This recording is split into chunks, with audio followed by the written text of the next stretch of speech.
Sağolasызlar, hurmatlı kollegalar, birinchiden sizler barыңыздарды жаңы жылыңыздар менен куттап кеттим. Mugallimler için Cavdur'da Ağartlı tarmağında yürüyen davatçı dep koyup, davatçılar için жаңы жыл жақсы bir iş hareketlerden başlandı. Ушундай ойдон уланып кете берсин.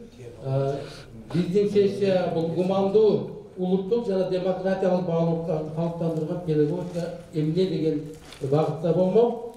Биз биринчи сөздү Kırgızistan elimiz жалпы эле Казакстандын Орто Азиянын дүйшөнү, өзү аты да дүйшөн, атына заты жараша деп Дүйшөн Шаматов Назарбаев университетинин профессору, белгилүү педагог, даватчы, экөөбүзгө да дос, ини катары жүрөбүз.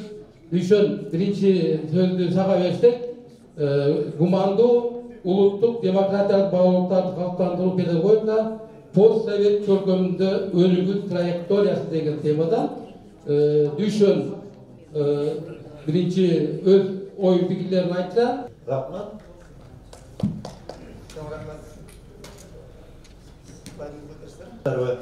Мүмкін болушунча кыска нуска сүйлөөгө аракет кылайын. Гумандуу педагогика үндөш дагы кандай идеялар бар? Дүйнөнүн башка мамлекеттеринде дагы ушул гумандуу педагогиканы билишеби билишпейби ошого басым жасайын. Анан ортосуна келгенде гумандуу педагогиканы биз Кыргызстанга жайылтайын десек, Кыргызстанга биз дүйнөдө эле жайылтайын десек, эмне тоскоолдуктар бар? Ошого басым жасайын, акырында болсо өзүмдүн сунуштарым менен аяктатайын. Карап көрөлү. Гумандуу педагогика дегенде бираз келишип алалычы. Гумандуу эмес деген педагогика болуш керекпи анда? Же гумансыз педагог болуш керекпи? Ошого дагы мен токтолуп кетейин. Гумандуу педагогиканын жакшы жактарын агай айтты, башка биздин дагы сүйлөгөн спикерлер айтты. Бирок ага чейин карап көрсөңүздөр, мен слайд үйрөнүп алайын азыр. Бул кайсы жака бурат?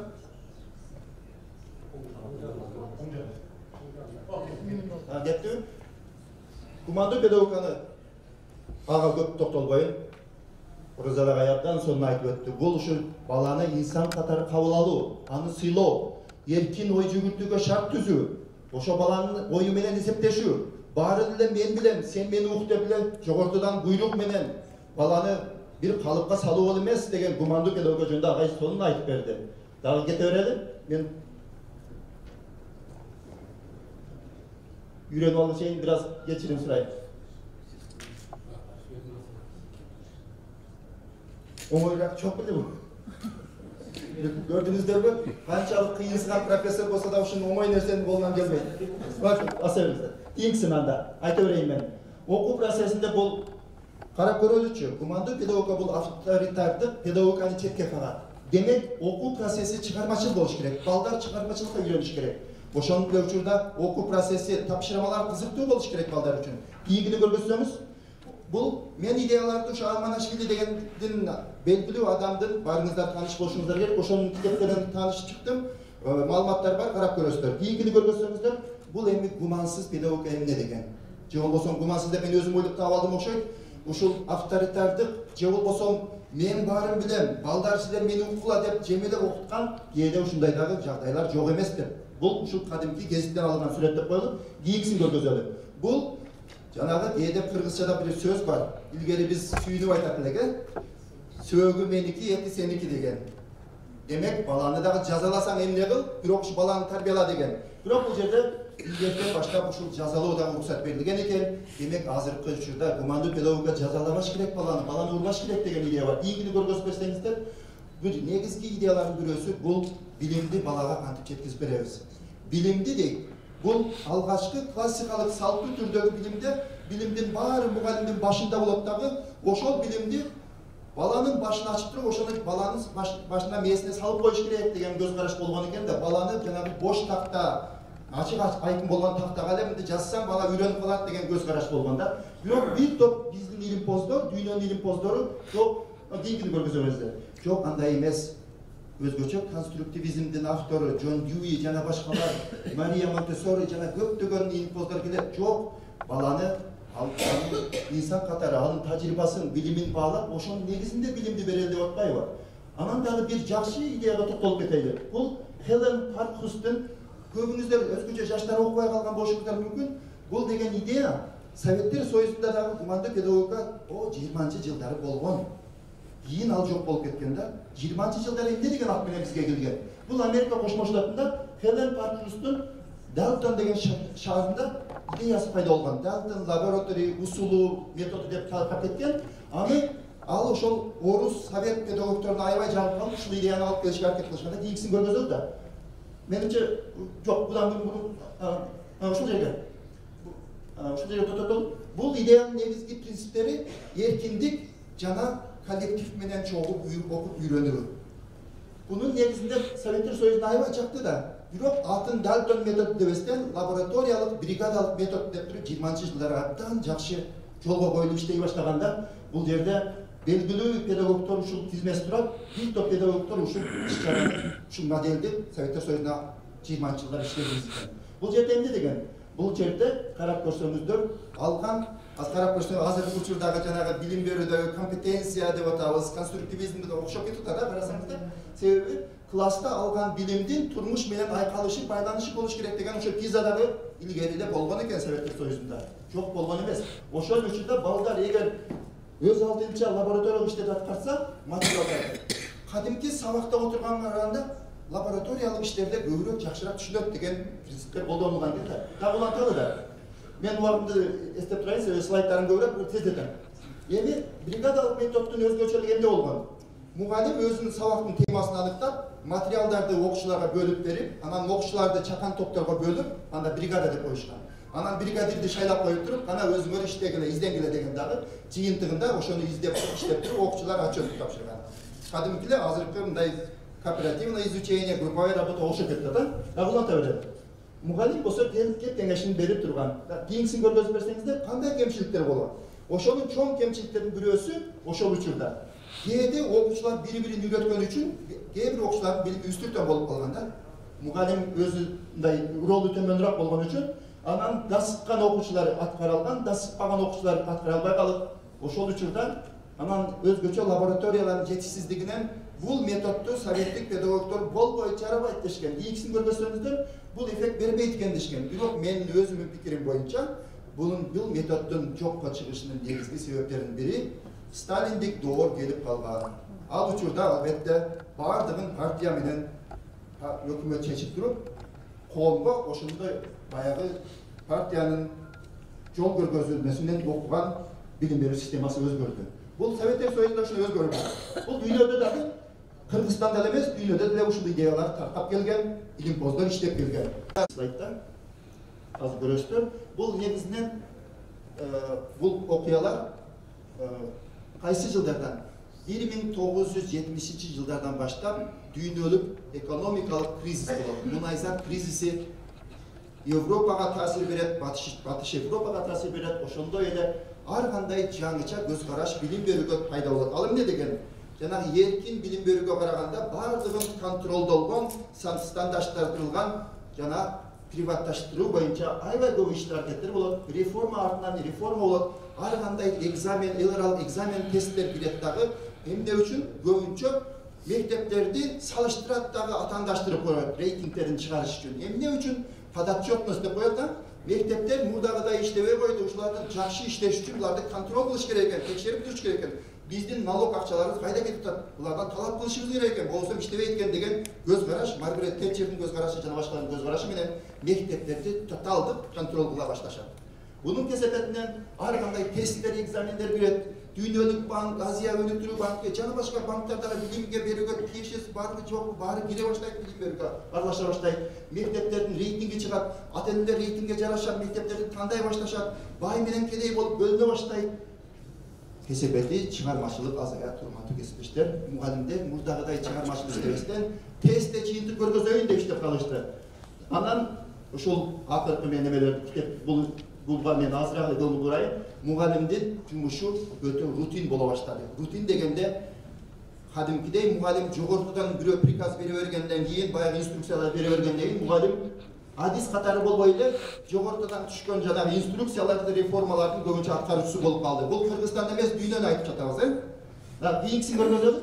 Ушул эмеде реформалардын аткаруучусу болот дагы көбүнчө тилекке каршы биздин мыкты мугалимдерибиз өздөрү чыгармачылык менен өздөрү ишенбей калышты да ушул башка бирөөнүн жасаган жогорудан келген инструкцияларды аткарып, схемаларды аткарып, пландарды аткарып өзүнүн чыгармачыл адиспей экенин баалабай калды тилекке каршы биздин кесиптештер дүйнөдө.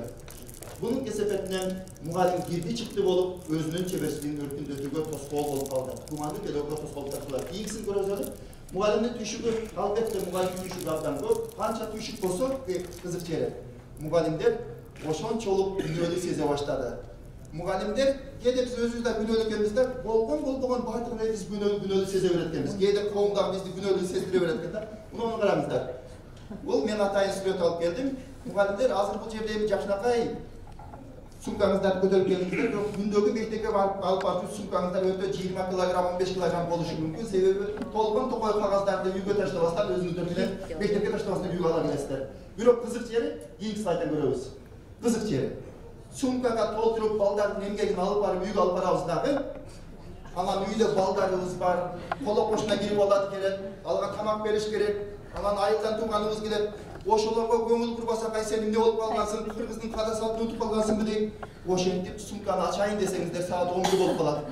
Анан эптеп ачып кайрадан салып коесуз. Бирок ошентсе дагы сумканы ачпасак дагы баары бир түйшүгүбүздү мектепте таштабастан өзүбүз менен кошо үйгө алып барабыз. Эмнеге? 2 мүнөт калды. Эмнеге үйгө алып барабыз? Себеби бул анди ар биринин пикири боюнча ошол менин күнөөм, түйшүгүм мектепте калбасын. Эч болбосо жанымда жүрсөм мен кантип азыраак күнөөлүү сезетмин дегенбиз да. Бул анда белет же. Эми бул анан биз дагы кээде өзүбүздүн күнөөлүү болушубузга өзүбүз дагы күнөөлүү экенбиз да, өзүбүздүн түйшүгүбүзгөчү. Биз жанагы сиз Тахановсы деп коет. Ошондой экенбиз. Бизден эмнени суранса дайыма аткара берет экенбиз. Аны жаса десе аткара беребиз, буну жаса десе аткара беребиз. Себеби баарын жасабасак, демек мен адискөй профессионал болбой калат экенмин да. Жок дей албайбыз кээде. Анан бул эми буну өткөзүп берейин. Суханбесин идеясын жакшы билесиздер. Адискей мен ушул китепти сунуш кылам акырында 1 мүнөт, 1,5 мүнөтүм калды. Эң сонун китеп. Гумандуу педагогика менен айкалышкан ушул Адискей үйрөнүүчү жамаат деген китеп сунуш кылат. Бул эмне деген? Мектепте кээде ушундай болуп калат. Мектепте директор башкарат, мугалим окутат, окуучу үйрөнөт. Бирок Адискей жамаатта, үйрөнүүчү жамаатта баары үйрөнүүчү болот. Gerek olsa mektep direktörü da үйрөнөт дагы өзүнүн бөлмөсүндө главный директор эмес, главный үйрөнүүчү деп коет экен. Мына бул жерде Адискөй үйрөнүүчү жамаат азыр абдан жакшы болуп туруп, заманбап мектеп модели болуп жатат. Ушул жерде мен бир линкиде суроо коюп алайынчы. Бул жерде мектептин ар бир мүчөсү мектептин мындай радикалдуу чечимдерине катыша алат. Жалгыз гана директор чечип койбойт. Эмне болсо дагы мектептин өнүгүшү үчүн бардығын пикири эске алынат. Директор эки жака барып келип эле акчаны таап келип анан кийин аны кантип иштетет, башкаларга отчет бербей эмес, бардык өнүгүүдө мектептин ар бир мүчөсү катышат. Анан дагы мектептин мурунсуңуз мектептин эң негизги миссиясы, Кыргызстанда кээ бир мектептерде ушуну бир аз караш керек да. Мектептеги ар бир баланын үйрөнүшү керек деген принцип негизги принцип болуш керек. Жалаң эле олимпиада жеңүүчүсү эмес, ОЕРТ'нын биринчи орун, ОЕРТ'де жакшы бал алган эмес, кээде ушул ОЕРТ'да 115ге жеткиргендер, 110га жетпегендерди сен окубай эле койчу деген жерге барбашыбыз керек. Бардык бала билим алыш керек да. Ушуну биз тутурсак, урматтуу кесиптештер, болбосо кээде мектептер кой, буларды окубай эле койгон, ушулар биздин мектептин аброюн көтөрүшүн, рейтинги жанагы мен айткандай, рейтинг үчүн дагы кээде ат салышып, кээ бир балдарга билим берүүдөн артта калып кетти да улуу кээде тилек каш. Кийинкиси болот өреле. Ушул көңүлдүн чорунда окуучу болуш керек, албетте баардык нерсе окуучунун тегерегинде болуш керек. Уланта өреле. Эми мектеп өнүккөн сайын алдыга жылуучу 3 маселени карашыбыз керек, урматтуу кесиптештер. Ушундай мектептерде ар бир окуучу эмнени үйрөнүш керек? Анын үйрөнгөнүн биз кантип билебиз? Жана кээ бир окуучулар кыйналып калса, аны биз кантип чечебиз деп чогуу чечишибиз керек. Ушул жерде бир суроо бар. Мындай суроо. Окуучулар, кээ бир окуучулар биз күткөн натыйжага жетпей калса, эмне кылабыз десек, азыр сиздерде ар кандай пикир бар экен да. Салттуу пикир бар экен, жанагы мен айткан Адискөй үйрөнүүчү прогрессивдүү пикир бар экен. Ошолорду мен талдап туруп, анан кийин сиздерден рахмат айтып, анан түшүп кетем бул жерден. Ана карап көрөбүз. Салттуу мектепте ар бир мугалимди жетекчи айтат экен, өзүңөр билгендей кылгыла дегенге жараша, ар бир мугалим өз мүмкүнчүлүгүнө жараша окутат дейт. Кээ бир окуучулар артта калса, мугалим жардам бергиси келет. Бирок, дейсиңер. planda ayaktaş gerek de. Başka baldarda okutuş gerek. Bayağı artta kalgan balдар men oturup özde belkiler emde alarga iyilik, alar artta kalıp kalsa da bardıq okuşlar artta kalат. Oşonduktan kiyede mugallimler aldığında ketken okuşlar menen işte palatdagı belkiler kala berет da. Özünüzde ajırım payda boldu uşunda. Biçara 110 boga jetpegen, sen aran alacağından жол келсин, сенде эч чыкпайт деп айтпасак дагы кээде ушундай түшүнүк пайда болушу мүмкүн. Мындай кырдаалда дээрлик ар дайым мектеп маселесин чечүүдө жеке мугалимдерге калтырып коюшат дейді жетекчилер. Дагы улантабыз, мугалимдер кыйналган окуучуларга жардам керек, атайын кошумча жардам бериш керек. Бирок кээде алар үчүн окуу стандартында жеңилдетип коюшат, кээ бирде кыйналган окуучуларга эч ким жардам бербейт. Ал эми адиске үйрөнүүчү жамаатта эмне болот? Mugallimler bardıq okuşlar için ürününü kamsızdılar. Menin okuşum bulu, meniki bolboybu. Bir okuşlar artta kalsa birlikte iş çaralar çoğu planlaştırıp okuşlarga yardım veriyor, birlikte aktarlar. Bana hizmetkerler mugallim kim bolğuna karabastan kıyışıklığa duşar bolğan okuşlar koşunca vakitta kolda koşuyor için strategiyalarda işlep çıkışar. Oşunday boluşu gerek idealдуу түрдө гумандуу педагогдора. Эми чыйынтыгында албетте бул принциптерди, агай айткан принциптерди ишке ашырууга аракет кылышыбыз керек. Өзгөчө мугалимдерди даярдоо, билимин кайра өркүндөтүү окуу жайларында ошол эле жакшы тажрыйбаларды жайылтышыбыз керек. Капыр агайдын тажрыйбасын, Ороза агайдын тажрыйбасын дүйнөгө Кыргызстанда башка мектепте жайылтышыбыз керек. Ошол учурда биздин окуучулар эркин ойлогого, аларды дасак мыкты инсан болууга анан эң негизгиси мен дагы айтып өтүшүм керек. Мектеп менен коом бул башка эмес. Биздин эркин ойлогон балдарыбыз эркин жаран болуп чыгат. А бирөөдөн корккон же бирөөнүн укугун сыйлабаган окуучулар кийин жаран болгондо деле мектепте мындай добуш берүүчү жаран болгондо деле эч кимди тоготпогон, мен гана деген, бирөөнүн кемчилигин издеген же болбосо өзүң гана, меники гана туура деген жарандар кайдан чыгат? Ошон үчүн бала бакчадан мектептен тарбиялайлы чоң рахмат уккандарыңыз үчүн. Чоң рахмат үчүн мына колдо бар алтындын баркы жок дейбиз. Дүйшөн агайыбыз Казакстанда эмес бизде жүрсө гана, ушундай жолугушуулар көбүрөөк болсо, окуучулар менен, мугалимдер менен пикир алышып, ушундай жолугушууларды мен көп болушун каалайт элем да.